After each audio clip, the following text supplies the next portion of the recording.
Chapter 3. Whether we wanted it or not, we're stuck with you as the face of this deal between Equestria and Saudi Arabia. From what I can gather, you're supposed to be one of the most intelligent ponies to come out of the school for gifted unicorns. Vuvuzela leaned closer to me. He probably believed he was being intimidating. It wasn't very scary compared to Princess Luna around breakfast time. My hangover, which I'd managed to get despite never feeling any of the more pleasant effects of what I'd drunk, made me flinch at his tone. He took it as a sign of weakness. I have to ask myself who wrote those reports, and why they were apparently so very inaccurate, the ambassador continued. Unless you have a better explanation for why you vanished for hours in the middle of the night after drinking heavily, causing a scene, and generally performing even worse as a representative of Equestria than Prince Blueblood, whom I previously assumed had set an unbeatable standard for inexcellence. You know, I said, after he'd finished. I thought I made it pretty clear that I wasn't in a mood to be yelled at. Doing it early in the morning doesn't change my opinion. I'll stop the very moment I think that you'll manage to do the right thing on your own, which at this rate. I didn't bother listening to the rest of his rant. My head was pounding, but not so badly that I couldn't cast spells. He vanished in a flash of teleportation. A mani Björst dropped to the floor next to me, the pony holding it gasping in terror. I'd forgotten the maid was even there with Vuvuzela yelling in my face. He's just down the hallway, I sighed. He's fine. The maid nodded and picked the brush back up, edging closer to me like she'd been asked to brush a manticore instead of a pony. I tried to stay still, and she very lightly stroked my mane, making it nearly halfway through the curls before it snagged on a knot. I twitched, and she made a sound like a surprised rodent and jumped back, leaving the brush tangled in my mane. "I'm sorry," she squeaked. I looked over my shoulder to apologize for scaring her, even if it was her own fault to begin with, and she shrieked and ran. "What kind of feathering stories have ponies been telling about me?" I demanded, to absolutely no one. To my surprise, nobody answered. "You know, you should at least accept some of the blame for it." A guard was standing in the doorway, watching the maid go. "I don't think teleporting Vuvuzela into the ornamental pond was a good idea if you wanted him to stop yelling." I didn't even know there was a pond. That's surprisingly good aim, then. He could have landed in the cactus garden. Thanks, I sighed, and started pulling at the mani brush, trying to yank it free. I'll aim more to the left next time. The guard stepped over and rocked it loose, then started brushing with more confidence than the maid, if an order of magnitude less skill. "You don't have to do that. It's not your job." He shrugged. "As the only pony in armor, I'm the best qualified, right?" I laughed a little at that. "Sure? Maybe I'll have you polish my hooves next." "Don't joke, personal grooming is something all guards have to learn. You can't be in Celestia's service unless you can look your best at all hours." "What's your name? You're the only pony that doesn't want to yell or run away." "Flash Sentry. Pleased to meet you." "Now you're sure you can do this?" Flash asked. I rolled my eyes. I don't think there's any pony that could mess it up. That's what I thought about my first assignment. Just stand in one spot and don't go anywhere for a few hours until some pony comes to switch with you. He smiled. I went through almost a year of training, and I ended up standing in front of some dusty room no pony had used since before I was born. I thought I'd done something wrong, and I was angry and upset. "Are you really trying to teach me some kind of lesson?" I raised an eyebrow. "Just hear me out," he laughed. I requested reassignment, tried to figure out why I was being singled out, and eventually I was transferred to the patrols around the garden. I got to see ponies, actually walk around, talk to other guards. I thought I'd finally gotten back on track with my career. Hold on, I've heard this one before. Let me guess, after that it started raining every day. There was rain, as a matter of fact. But more importantly, a week after I got that transfer, Princess Luna came back and it turns out that dusty room was her bedroom. The post I'd been on became one of the most important in the palace, and I threw it away. You couldn't have known. No.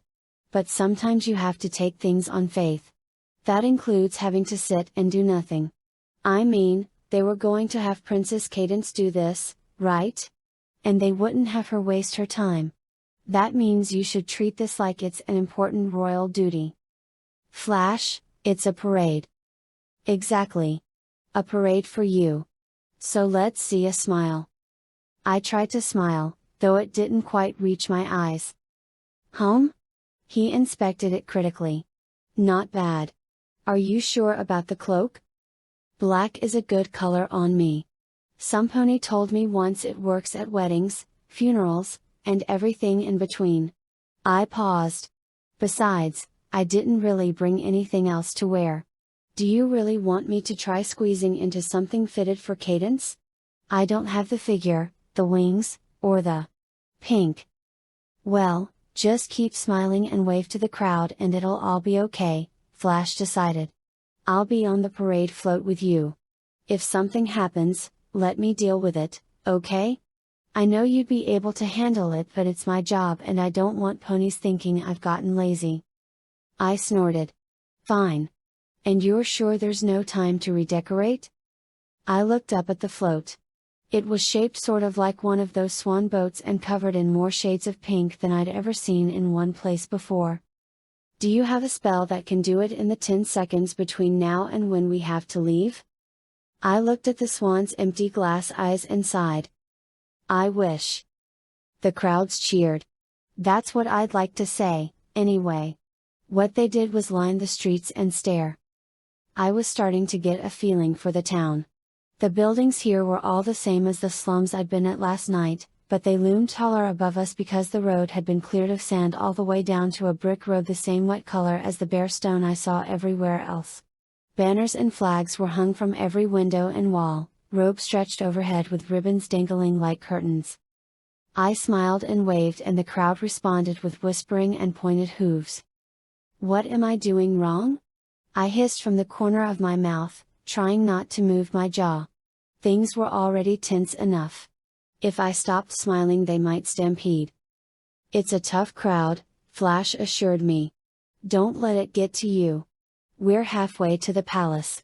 Just, try not to insult the king. You say that like I was planning on it. No. I just want to make sure you're planning on not doing it. It's completely different. I snorted in laughter and felt some of the muscles in my face unclench. Hey, that's even better, Flash said. A real smile looks nicer on you. I shook my head and didn't reply. There was no way I was going to be able to say anything without laughing or blushing like a filly or doing both. Flash had a lot of charm for a pony recruit. Maybe I was looking at it wrong.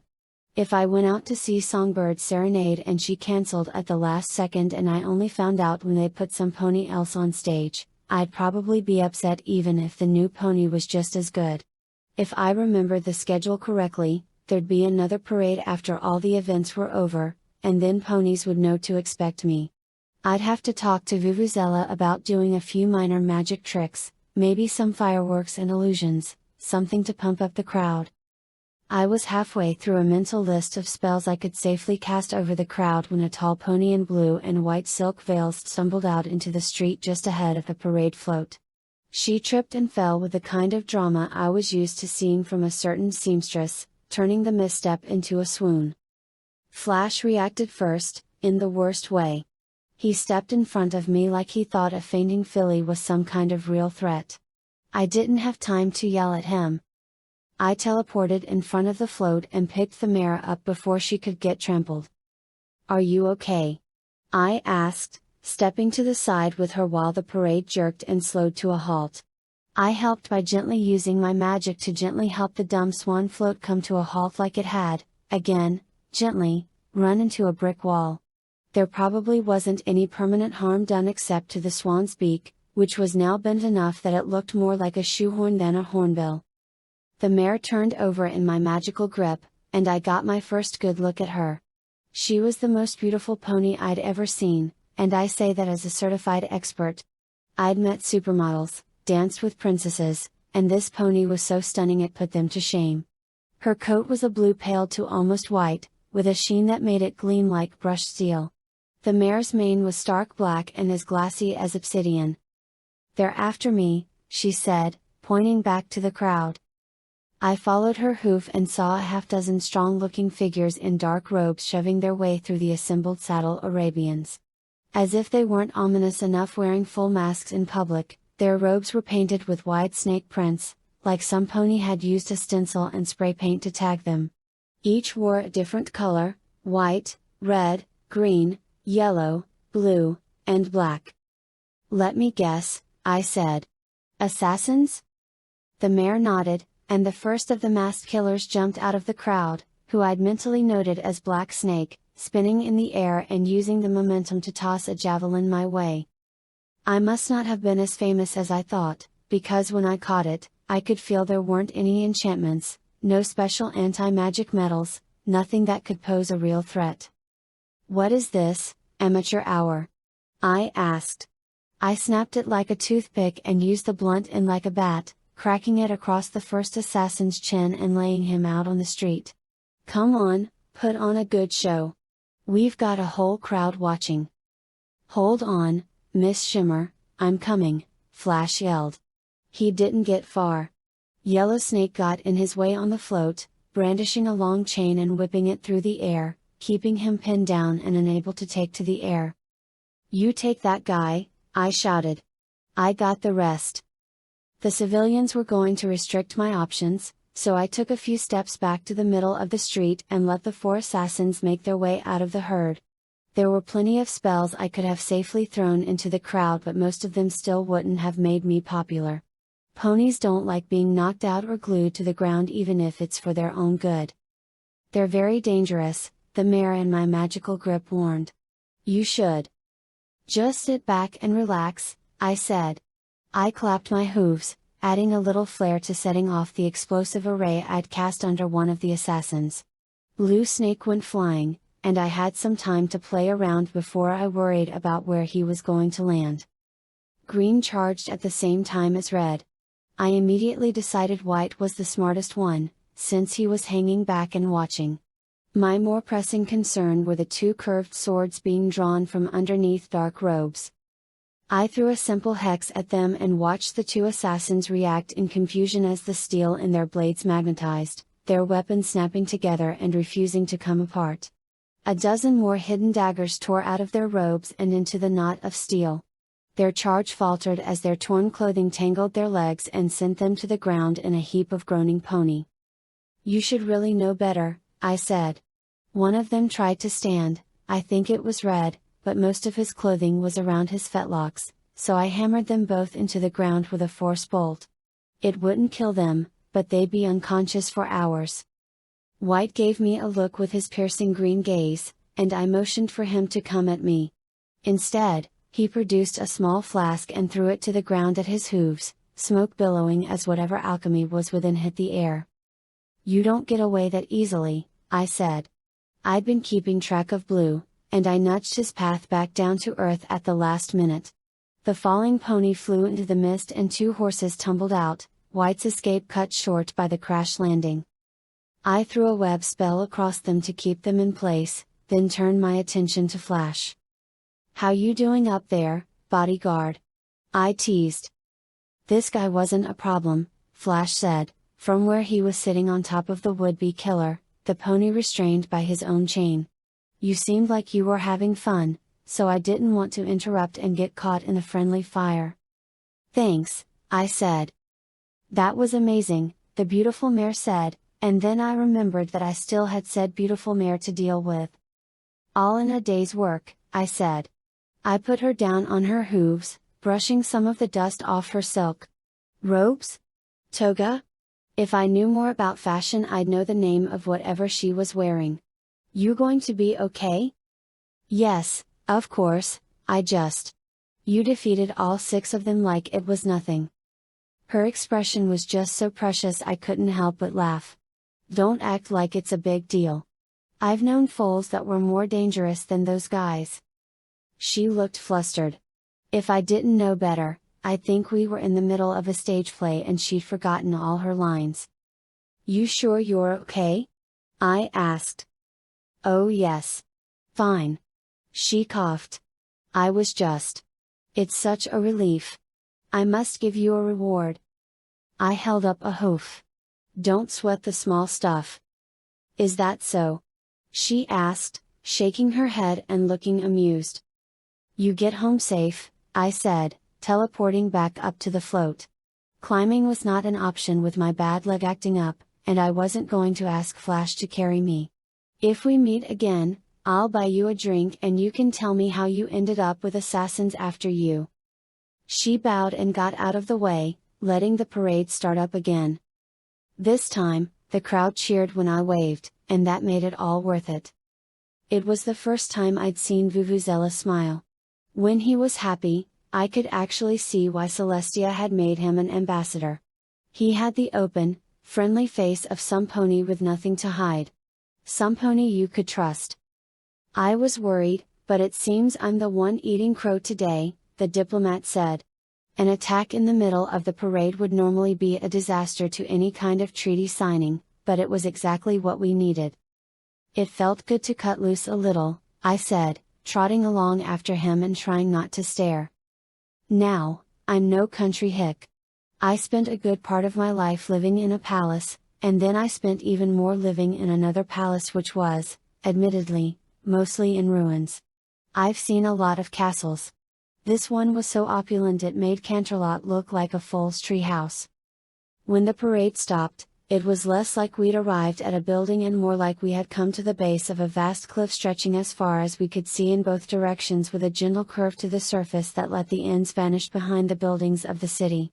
Instead of a fortress behind a protective wall, the palace was the wall itself, the central structure a tower as tall as the Manhattan skyscraper and with wings and balconies shielding the capital city from whatever lay beyond, though the size of it was like a statement that this was it, the edge of the world, and ponies in the city never had to think about what was outside.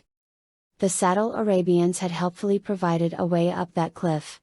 A staircase wound its way from landing to landing like a mountain trail edged in brass and silver. "That's a lot of stairs," I muttered. 1,000, or so I am told, Vuvuzela said. "I've never tried counting them myself. It takes several hours unless you're a skilled athlete. The elite guards can do it in 10 minutes. I've seen the drills. Let me guess, it'd be rude to just teleport to the top." "You aren't the first to ask that." Vuvuzela craned his neck to look up. "Way up. The palace is warded in much the same way as Canterlot Castle. Teleportation would be all but impossible. I cracked Canterlot's wards years ago." "No doubt. I would ask that you avoid doing so here. It might be seen as espionage or even an act of war." "It might be worth it. That's a lot of stairs." 3 hours later, we were almost at the top, sweat was running down my neck, and I had come up with several elegant solutions for getting ponies to the top of the palace. Around the time my bad leg had gone from painful to totally numb, I decided that a cannon shooting them through the air was the most effective method. "You have your lines memorized?" Vuvuzela whispered. I nodded, not trusting myself to speak. "As the representative, you have to go first," he said. "Mr. Sentry and I will be right behind you." There was only one short flight left. I took the opportunity to look back over the city. From this high up, the details all blurred together and the city looked like a maze of white and black. Sun-bleached rooftops stretched to the glimmer of the sea, and a haze of dust and sand in the air gave it all a dreamlike feeling. I took it all in, the wind at this altitude cold enough to help peel the sweat off my coat and leave me feeling less like I was going to collapse. I should have taken the time to learn spells to make myself presentable. Cadence probably knew 100 different spells to make her mane stay put. If it hadn't been for Flash I wouldn't have even gotten it brushed. Horns blared above us in a tune I didn't recognize. Vuvuzela met my gaze and I nodded, trotting up that last flight of stairs with my head held high. It was like walking into Canterlot's throne room, except without the walls. A pavilion of polished stone as large as a city block, with pillows, benches, and a walkway leading to a raised platform upon which sat a brass and silver throne that looked practically like a fossil, like it had been dug up all in one piece from an era a million years in the past. The thin air and traces of wind tugging at silk shades hanging from ornate open frames made it feel like we were meeting near the summit of some great peak with the sky huge and open above us. The pony sitting in the throne wasn't nearly as old, maybe twice my age, and dressed all in violet and burgundy, a sharp contrast with his sky blue coat. His crown was a simple twist of metal dark with age. I bowed. King Zephyranthes, I bring greetings in the name of Her Royal Highness, Princess Celestia of Equestria. I present myself as a newcomer to your lands with the hope that I can further the strong relationship between our nations. He paused for longer than I would have thought necessary before replying. I welcome you with open hooves. There is no need to bow in my presence. You have already done a great service to my subjects. His voice was deep and resonant and managed to carry even with a totally open floorplan. He'd also gone off script. My next line was supposed to be about my credentials. I was going to have to improvise. It was no great trouble, Your Majesty, I said. I couldn't just watch idly while ponies were in trouble. Indeed. And instead of ordering your guards to help or calling for the local authorities, you took matters into your own hooves. He leaned forward to look at me.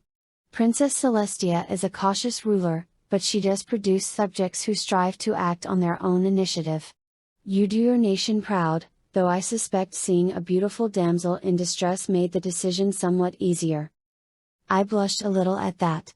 I'd have done the same no matter who it was. Yes, I suspect you would have, Zephyranthes agreed. I don't think you even stopped to ask the name of the pony you rescued. I was more worried about making sure she was safe. I'm sure if your highness wishes, I could find her again. There's no need, Zephyranthes said. He clapped his hooves twice, and that beautiful mare stepped out from where she'd been hidden behind the hanging veils. She wasn't dressed the same way she had been at the parade. The plain robes had been replaced with ornate, embroidered patterns of dragons in flight and edged with silver jewelry and gems. Even with the translucent veil obscuring her mouth, I could tell it was the same mare. You don't forget a face that hits you like a bolt of lightning. Sunset Shimmer, you didn't let me introduce myself to you properly, she said. My name is Princess Shahrazad.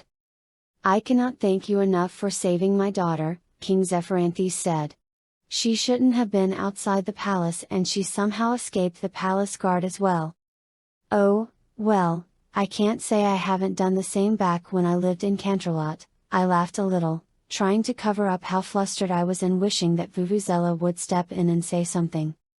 You refused a reward when last we met, but this time I wish to give you this. Princess Shahrazad stepped up to me with her hips bobbing in a way that had to be absolutely intentional. No pony in the world walked like that unless they were doing it on purpose, not even cadence, and she had so much natural charm she got a dozen love letters every morning. She unclasped a pendant from her neck and offered it to me. It was a simple twist of silver around a glass bauble. It seemed harmless enough. I couldn't sense any serious magic around it. I'd be honored, I said. I moved to take it and she shook her head, taking the opportunity to do it for me, leaning in with her breath tickling my ear and clasping the silver chain around my neck. Excellent, the king said. This will mark a new age of peace between our nations. This treaty was merely going to grant us wealth, but I did not expect that I would be honored to find my daughter a fiancé at last. A what? Tonight, we feast in their honor, Zephyranthes declared.